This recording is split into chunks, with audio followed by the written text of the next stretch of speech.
This is Nightline, your tie line to the world, and this is Walter O'Keefe. Tonight, a visit to worlds strangely different from ours, the world of the future, the world of X-1.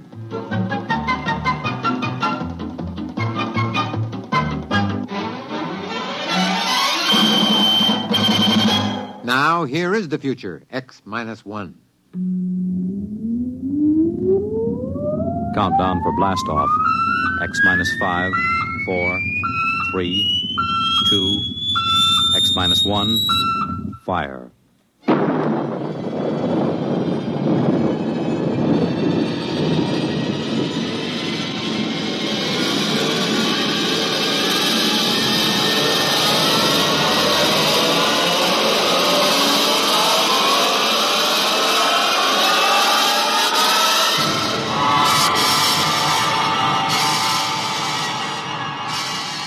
From the far horizons of the unknown come tales of new dimensions in time and space.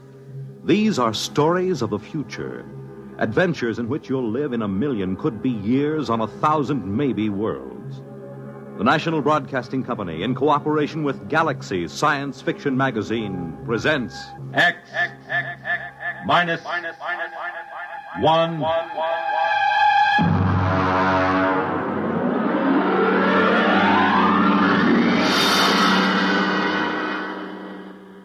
Tonight, The Coffin Cure by Alan Norse. But first, hear this. The scene of America's first Thanksgiving celebration. The top Big Ten football game of the day. One of the most unusual excursions on which a radio audience has ever been taken. These are just a few highlights of the weekend Monitor has planned for you.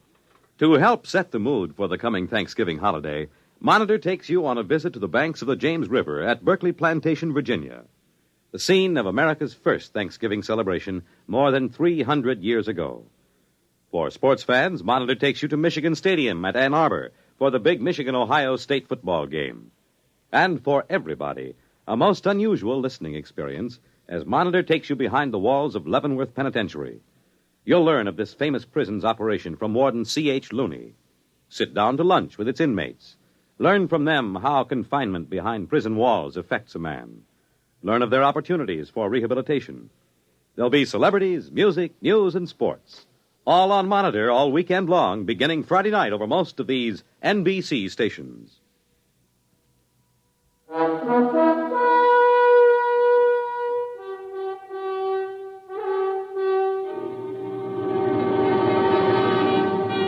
Now, X-1 and tonight's story, The Coffin Cure.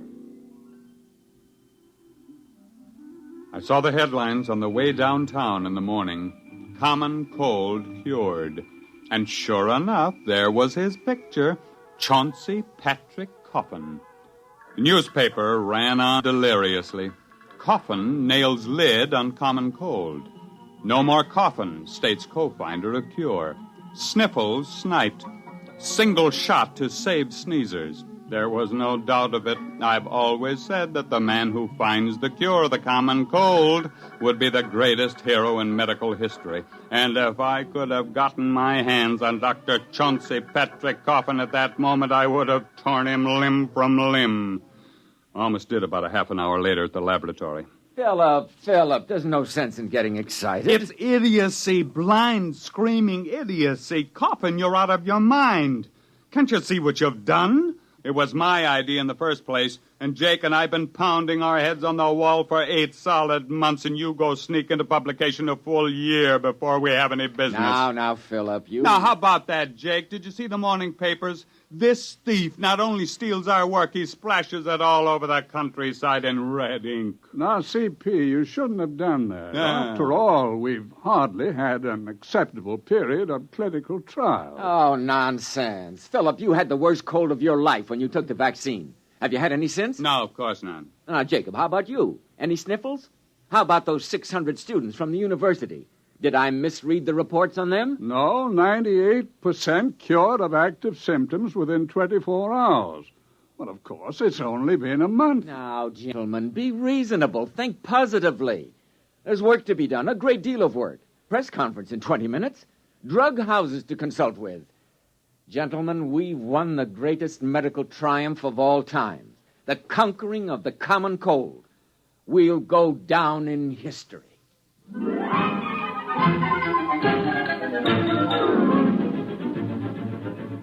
He was right on that point, at least. We did go down in history. Of course, it was the biggest story of the year. In medical circles, it was called the Coffin multicentric upper respiratory virus inhibiting vaccine. Newspapers just called it the Coffin cure. The men from the government bureaus came first, and then 17 pharmaceutical houses descended with production plans, cost estimates, colorful graphs. One laboratory promised a vaccine in 10 days. Another guaranteed it in a week. The first actually appeared in 3 weeks and 2 days to be soaked up in 2 hours by a thirsty sponge of cold, weary humanity. Express planes were dispatched to Europe, Asia, Africa with a precious cargo. 1 million needles pierced 1 million hides, and with a huge convulsive sneeze, mankind stepped forth into a new era. There were abstainers, of course, there always are. One of them, for example, my wife, Ellie.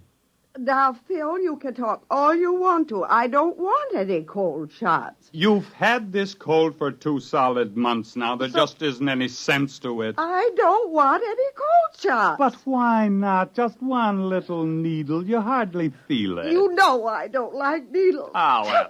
Oh, why don't you leave me alone? Go take your nasty old needles and stick them in people that want them.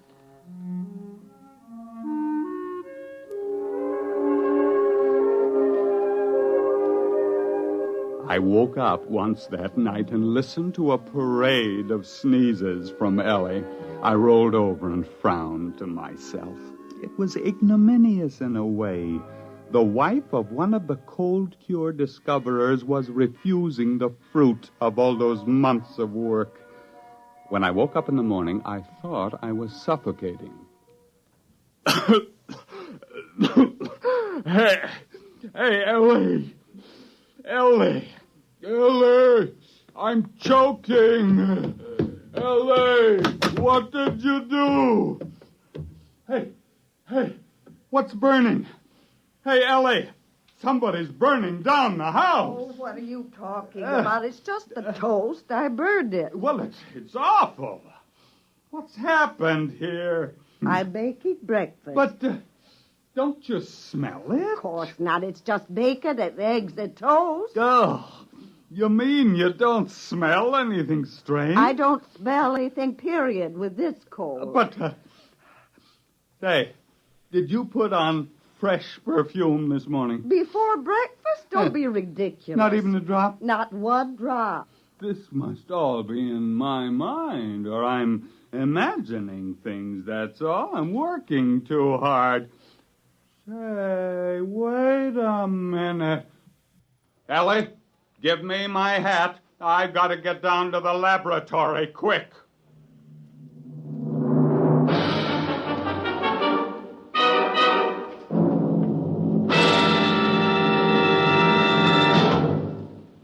You're listening to The Coffin Cure, tonight's attraction on X-1. 11 million victims, adults and children alike, beg you to break the grip of the crippler, arthritis. Advances in medical science have made possible the cure of many diseases, but further research is necessary to break this grip, to find the cause and the cure for man's oldest, most crippling disease. Let's give arthritics a chance. Help relieve their suffering now, and help find the cure that will end this terrible disease for all time. Your contributions will support a double-barreled attack on arthritis, a fight in which more research and better treatment are brought to bear on one of the great menaces to our nation's health. Please join the campaign to destroy arthritis, to break the grip of the crippler. You can do your part. Please give to your local arthritis fund.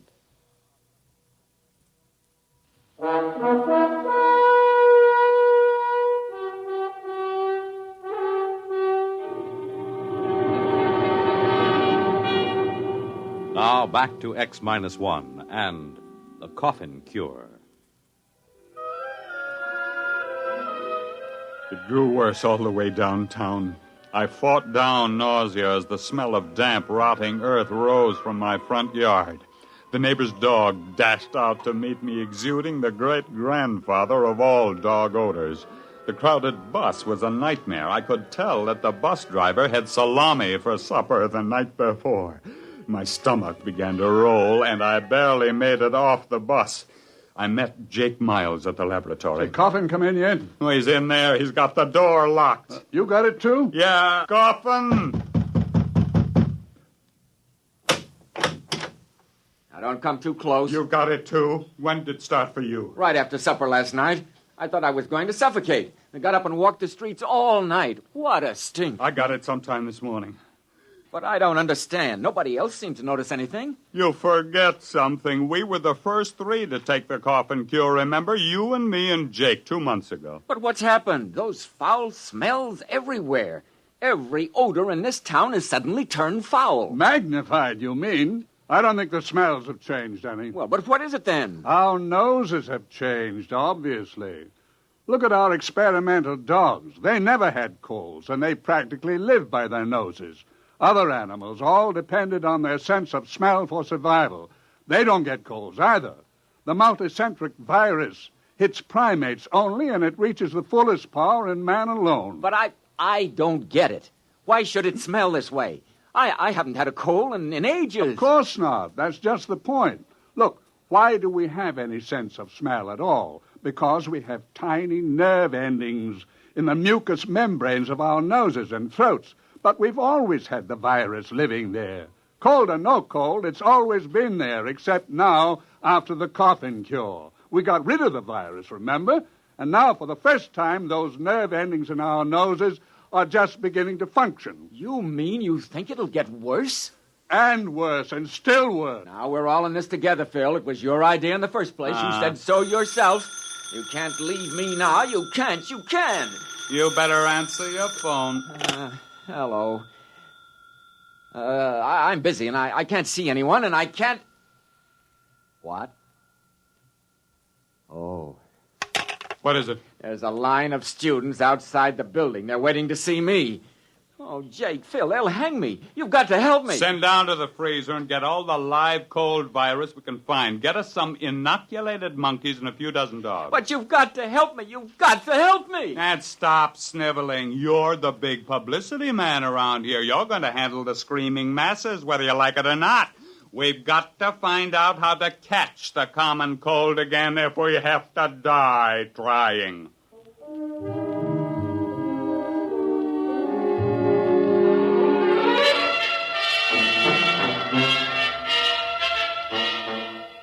It was a futile struggle. We sprayed our throats with enough pure culture of virulent live cold virus to have condemned an ordinary man to a cold for life. We didn't develop a sniffle. We injected the virus hypodermically, intradermally, intramuscularly, intravenously. We drank it. We bathed in it, but we didn't catch a cold. We wore wet clothes and sopping shoes to work, but we never felt better in our lives. I think you should all be locked up, taking a cold shower and then going out in the snow. You don't understand, Ellie. We've got to catch a cold. Why? Suppose you don't. What's going to happen? We had 300 students march on the laboratory today. The smells were driving them crazy. They couldn't even bear to be close to their best friends. Mm-hmm. Tomorrow, we'll have them back and 300 more. And what's going to happen when 15 million people find their noses suddenly turning on them? Ellie, we just did too good a job. We just can't catch cold. We just can't crack it. Those antibodies are just doing too good a job. Well, maybe you can find uncle bodies to take care of them. Oh, now, look, don't make bad jokes. I'm not making jokes. I don't care what you do. All I want is a husband back who doesn't complain how everything smells and who doesn't stand around in cold showers at 6 o'clock in the morning.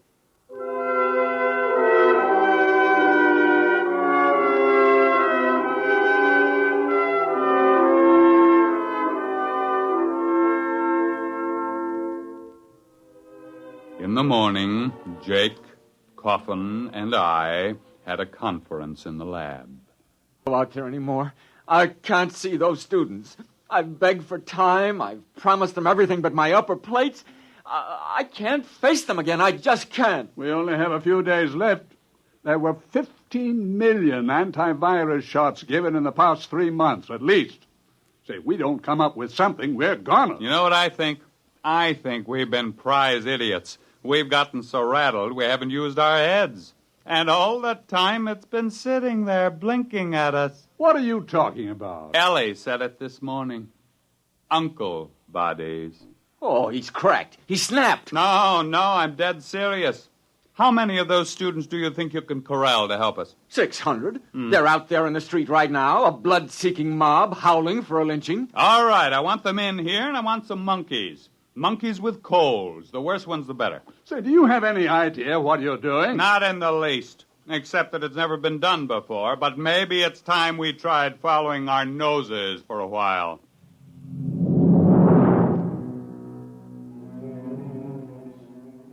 The tidal wave began to break 2 days later. Only a few people here, a dozen there, but we could tell it was coming. At the laboratory, the doors were kept barred, telephones disconnected. Jake rigged up some small gas masks, but it didn't do much good. But the work went on in spite of the smells, and you have no idea what a truckload of monkeys smells like, magnified 10,000 times. We had coal-ridden monkeys, sneezing, coughing, weeping, wheezing monkeys by the dozen. Culture trays bulged with tubes. Each day, 600 angry students holding their noses paraded through the lab, arms exposed. At the end of the week, half the monkeys were cured of their colds and couldn't get them back. And the other half had new colds and couldn't get rid of them. That meant we were on the right track. And then, 2 days later, Jake came into the laboratory triumphantly. Jake, what's the idea of bringing that dog in here? I've got 6 nose plugs, and they still don't do any good. But look at that puppy. Look at it. Watch him carefully. You hear? He sneezed. He's got a cold. That's the first dog in history that ever got a cold. And we've won.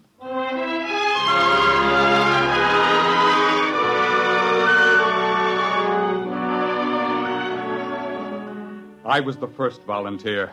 We injected the new serum in my arm and sat back and waited. We were still waiting 3 days later. Well, it was a great idea. It just didn't work, that's all. Where's Coffin?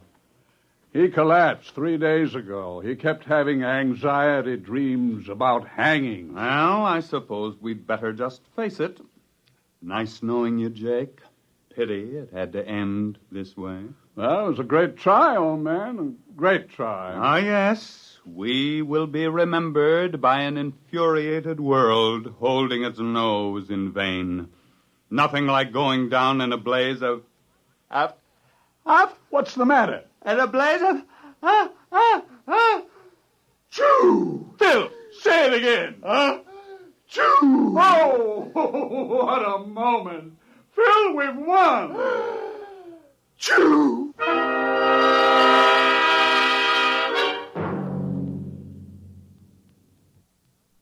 Now, just keep your feet in this warm bath, Phil, and drink plenty of hot lemon juice. You'll be all right. You see, it was your idea, the uncle bodies.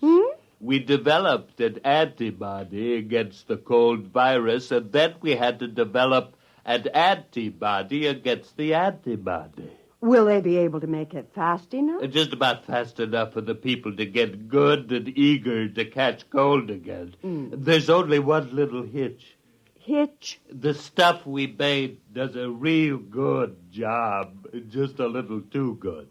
I may be wrong, but I think I've got this cold for keeps. Unless I can find an antibody against the antibody against the antibody.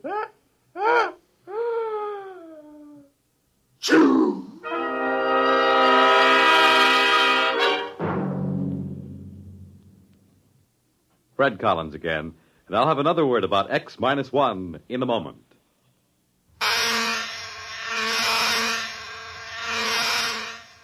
Is your head buzzing with the feverish, stuffed-up feeling of a cold? Here's how to get relief. Every second someone takes it for the miseries of a cold. Bromoquinine brand cold tablets. You have just heard X-1, presented by the National Broadcasting Company in cooperation with Galaxy Science Fiction Magazine, which this month features Galley Slave by Isaac Asimov. The 3 laws of positronic robots made it impossible to kill a human. But there was a loophole: murdering a man after his death. Read it in Galaxy Magazine on your newsstand today.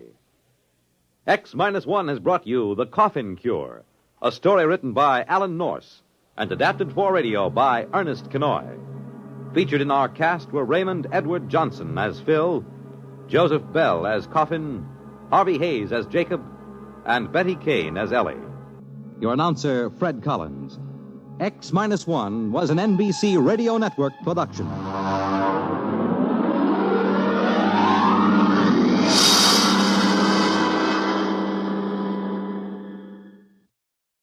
There's excitement in the air at night, and Nightline brings it to you.